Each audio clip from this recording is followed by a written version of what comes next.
আমি আমার ভোটারদেরকে বলেছিলাম, মহিলা ভোটারদেরকে, ভোট কেন্দ্রে এমন জুতা পরিধান করে যাবে না যেটা খুলতে দেরি হয়। তোমার ব্যালট পেপার যে ছিনতাইকারী টান দিয়ে নিবে তার গালে একটি জুতার বাড়ি দিলে আমি 5,000 টাকা পুরস্কার দেব, আর যদি 2টি বাড়ি দিতে পারো তাহলে 10,000 টাকা পুরস্কার দেব। আমার ইউনিয়নে কোনো যুবক আমার সামনে কেন্দ্র দখল করতে আসবে তা কল্পনাও করা যায় না, কিন্তু তারা বলেছিল বাহির থেকে ক্যাডার আন। আমি বলছি বাহির থেকে যদি ক্যাডার আনো তাদেরকে বলে দিবে মা বাবার কাছ থেকে যেন শেষ বিদায় নিয়ে আসি। আমি একজনকেও ফেরত যেতে দেব না। আমি আজকে আহ্বান জানাবো, গোটা বাংলাদেশ থেকে ভোট চুরি, ভোট ডাকাতি বন্ধ করতে হলে সবাই এই ভ্যাকসিন আবিষ্কার করার জন্য প্রস্তুত থাকুন। এমনভাবে নির্বাচন করতে হবে। কিভাবে নির্বাচন করবেন? এই লক্ষ্মীপুর চরকাদিরা ইউনিয়নের দিকে তাকান। একবার নয়, 2বার চরকাদিরা ইউনিয়নের জনগণ দেখিয়ে দিয়েছে যে অন্যায়ের বিরুদ্ধে নির্বাচনী প্রতিরোধ কিভাবে গড়ে তুলতে হয়। আমি একটি কথা বলতে চাই, দেশে যখন করোনা মহামারী, সবাই আতঙ্কিত, অপেক্ষায় ছিল যে ভ্যাকসিন আবিষ্কার হয় কিভাবে, কখন হয়।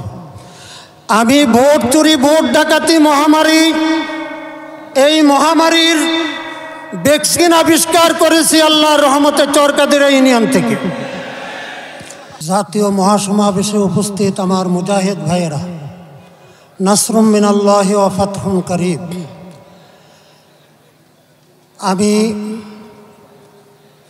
এই জাতীয় মহাসমাবেশ থেকে গোটা জাতির উদ্দেশ্যে একটি কথা বলতে চাই, সেটা হলো আমাদের দেশ এবং জাতির সবচাইতে বড় সমস্যা কি? আমার ক্ষুদ্র দৃষ্টিতে আমাদের দেশ ও জাতির জন্য সবচাইতে বড় সমস্যা, দেশ দুর্নীতিগ্রস্ত। একটা অফিস নাই যেখানে ঘুষ ছাড়া কাজ হয়।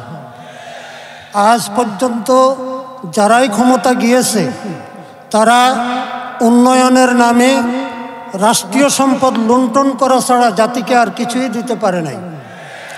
বারবার এই চোরের দল আর ডাকাতের দল ক্ষমতায় গিয়ে রাষ্ট্রীয় সম্পদ লুণ্ঠন করবে আর আমরা তামাশা দেখতে থাকব, তা চলতে পারে না।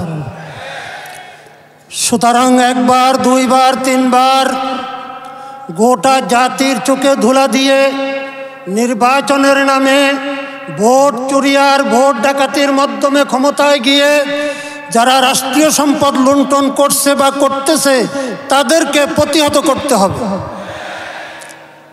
আমি এ প্রসঙ্গে বলতে চাই, বিগত জানুয়ারির 7 তারিখে মাননীয় প্রধানমন্ত্রী বলেছিলেন দুর্নীতির বিরুদ্ধে সামাজিক আন্দোলন গড়ে তোলো। এই একটি কথার মাধ্যমে তিনি স্বীকার করে নিয়েছেন দুর্নীতি প্রতিরোধে তিনি সম্পূর্ণ ব্যর্থ।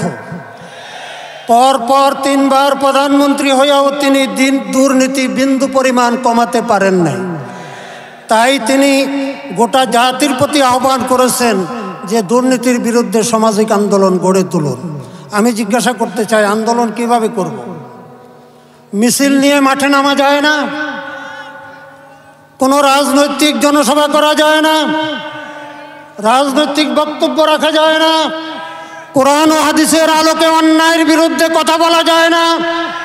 আজকে উলামায়ে কেরাম জেলখানায় বন্দী, জাতীয় নেতৃবৃন্দ জেলখানায় বন্দী।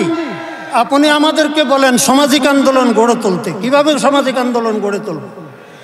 হ্যাঁ, সামাজিক আন্দোলনের জন্য আমরা একটা পথ বেছে নেব। আর মাত্র 1 বছর বাকি জাতীয় নির্বাচন।